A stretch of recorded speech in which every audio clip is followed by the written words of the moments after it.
இந்த yellow flash of the லீஃபான நம்ம Minato நமிகாசே ரொம்பவே கம்மியாக யூஸ் பண்ணேன். ஒரு டாப் 3 ஜுட்ஸுவை பற்றி தான் இந்த வீடியோவில் பார்க்க போகிறோம். 3வது இடத்துல கேசிஎம் மோடு தான் இருக்குது. இது என்னதான் நம்ம மினாட்டோ அதிகமாக யூஸ் பண்ணுற மாதிரி தெரிஞ்சிருந்தாலும் அதை அவர் ரொம்பவே கம்மியாக தான் யூஸ் பண்ணியிருப்பாரு.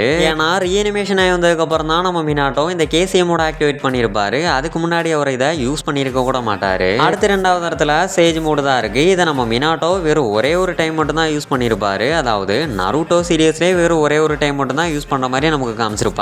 ஸோ இங்கே ஒரு சேஜ் மோடு யூஸ் பண்ணதுன்னா அவ்வளோ பெரிய மேட்ரு இல்லை. ஆனால் எனக்கு சேஜ் மோடு யூஸ் பண்ணி பழக்கமே இல்லை அப்படின்னு சொல்லி அடுத்த செகண்டே சேஜ் மோடு போவோம் பார்த்தீங்களா, அதுதான் இங்கே நக்கலான விஷயமே. ஸோ நம்பர் 1 பார்க்குறதுக்கு முன்னாடி அனிமேல உங்களுக்கு பிடிச்ச ஃபோன் கேஸ் எல்லாம் ரொம்பவே கம்மியான விலையில் பண்ணி கொடுத்துக்கிட்டு இருக்கோம். உங்களுக்கும் அனிமேல ஃபோன் கவர் வேணும்னு நினச்சிங்கன்னா ஸ்க்ரீனில் கொடுத்துருக்க வாட்ஸ்அப் நம்பரை காண்டாக்ட் பண்ணுங்க. ஸோ ஃபைனலாக நம்பர் 1ல ரீபர்த் சீல் தான் இருக்குது. இது நம்ம நருட்டோ சீரியஸ்லேயே ஒரு 3-4 பேர் மட்டும் தான் யூஸ் பண்ணியிருப்பாங்க.